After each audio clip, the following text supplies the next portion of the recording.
What were you hearing these days? It was all about accepting defeat in a graceful and victorious manner. मूलं समीक्ष्य यत्र गम्यताम् सर्वेषां मार्गं तथैव प्रवृत्तिः मूलं समीक्ष्य यत्र गम्यताम् सर्वेषां मार्गं तथैव प्रवृत्तिः. Sisters and brothers, a very hearty welcome to each one of you to the 7th Sunday of the liturgical year in the ordinary time. Are you willing to be defeated? It sounds a very strange question, isn't it? I remind myself about a very sad incident that happened a few years ago. It was that occasion of the 1994 FIFA World Cup match. Colombia was playing against United States of America. Among the 11 players of the Colombian team, Escobar was one of the defenders. Unfortunately, during the match, Escobar scored a self-goal, which led to the final defeat as well as the elimination of the Colombian team from the World Cup 1994. It was naturally a humiliating situation for Escobar, but above all, a lot of rage came against him, anger of the people and the country itself. On the 2nd of July 1994, a few days after the Colombian team landed in Colombia, Escobar was shot dead at a parking lot by a group of people. Naturally, people defined it as a sign of their anger for having lost the match because of the self-goal scored by Escobar. But on the other side, a sad story of the unwillingness of the modernity to be defeated. Are you willing to be defeated? This is a philosophical question that we ask today based on the gospel passage that we are going to listen. I often used to listen to the post-match commentaries, especially that of the cricket match.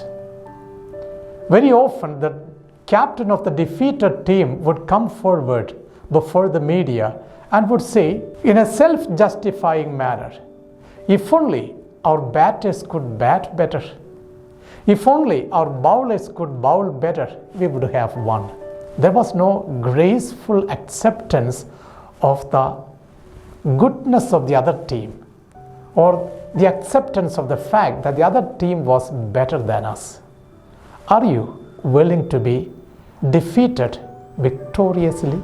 This in fact is the call that we are given today through the gospel of the day, wherein Luke the evangelist places certain pearls that we need to take along as the wisdom of our life. The very first statement that is made in the gospel is very touching for me. It is said by Jesus, "Those of you who hear me."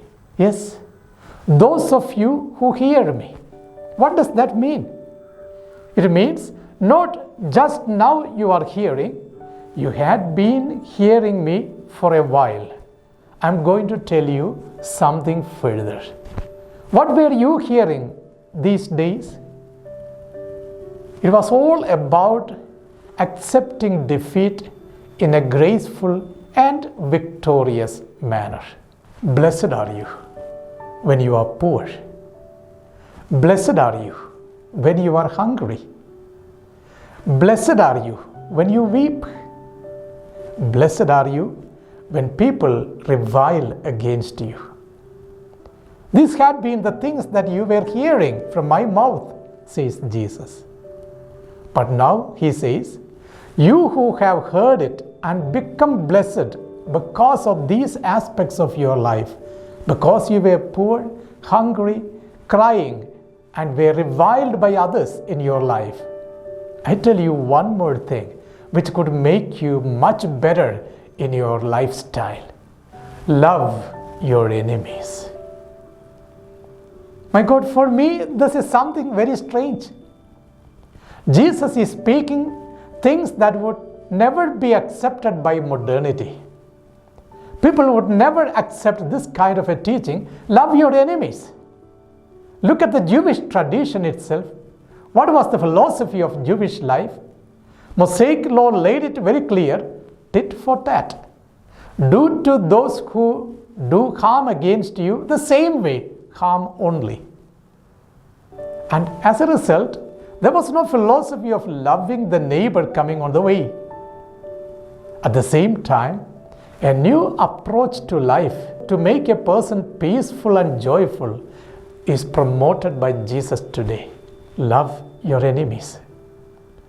Bless those who hate you. Pray for those who persecute you. What a strange statement. I'm taken aback by a life example given by David today in the first reading.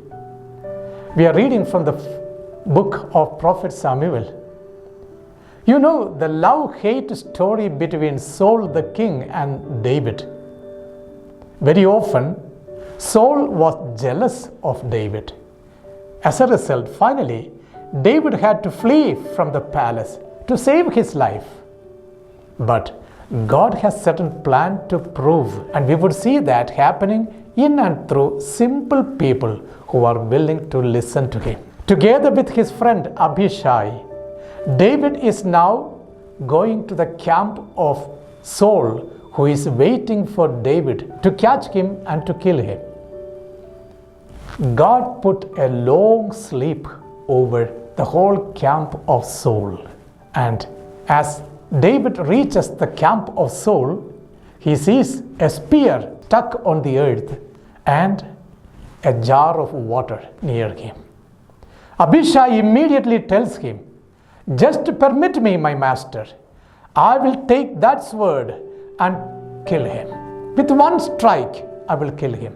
But David looks at Abishai and tells, "Who permits us to do it? Who gives us the power to lay hands on the anointed of the Lord? Let's not do that." He takes the spear and the jar of water and goes away from there. Standing far away on the top of the mountain, David turns back to Saul and the army of Saul and tells them, "I could have taken your life, but I will never lay my hand on the anointed of the Lord." Forgiving someone who is doing harm to you is the philosophy of God. Jesus, the Son of Man, is now teaching us the same, and he tells us how to accomplish this forgiveness in our own life context. First of all, Jesus tells, if someone is striking you on your cheek, turn to him the other as well. What does that mean? It shows forth the missionary dimension of a Christian. We are in fact people who are on a move, on a journey towards that kingdom. In this journey, we come against people who revile against us, persecute us, put stops on our way. But our responsibility is not to fight against them. Instead, bring forth God's glory, just like Jesus did. There were very many times Jesus was thrown out of the synagogue. He was not accepted by the people. St. Paul himself was telling about it in his own life experience. Beating after beating for the sake of the gospel he received. Yes, you will be persecuted, but never be tired of it. Secondly, if somebody is taking away your cloak, be willing to give up your tunic as well. Do not hold anything for yourself. Look at that very poor lifestyle of Jesus. A long tunic, that alone he had. But at the same time, satisfied with the minimum in his personal life. Again, if people are begging you something, Give them all what you have. Just like you would like to be taken care, give to the other in the same manner. A giving up is the philosophy of Jesus. I always remind myself about that imagery that is presented before us about that shepherd who leaves the 99 in the desert and goes after that one which is lost. But once he gets that one back, he comes back with the joy. When you give up something that you possess so dearly, you also get the joy of possessing something that is of heaven. Yes, today our vocation is to listen to that cry of the Lord in our personal lives. Loving the enemies means living our lives in the most befitted manner, in accordance with the gospel values proposed by Jesus. We may sometimes say, I do not have any enemy as such, but it's all about living justly and righteously our lives. Can we today propose to ourselves this concept of a victorious defeat? I have read a story about a group of birds. They are the kind of birds which fly long distances. There is a very interesting thing about this group of birds. One among them would fly ahead of the group. It's a conscious choice. What does it do? As it is flying ahead, very often it happens that this particular bird would never reach the destination it is looking for. It might sometimes be hit on an electric wire. Sometimes it may be shot by the arrow of the hunter and it dies. But the rest of the birds which are following it will be seeing the death of the one which went ahead and would take another route and reach the destination safe. But the story is not over. Once they reach the haven that they were looking for, the leader of that particular group of the birds would say, never occupy the prime place in the new place. It is meant for the one who died for our sake. But the young ones in the group would say, why should we keep a place for him? He is no more alive, he is dead. But the leader would say, he is still in our heart. His death is our life. He died victoriously. Yes, my sisters and brothers, this is the philosophy of Jesus. Dying victoriously, getting defeated victoriously is the call that each one of us is having today. When we rear up our children who are always looking for advantages and success in life, tell them of the necessity to leave those comfort zones of their lives and become conscious of the need sometimes to experience defeat as well. Are you a person who is willing to be defeated, and that too victoriously? Amen. मूलं समीक्ष्य यत्र गम्यताम् सर्वेषां मार्गं तथैव प्रवृत्तिः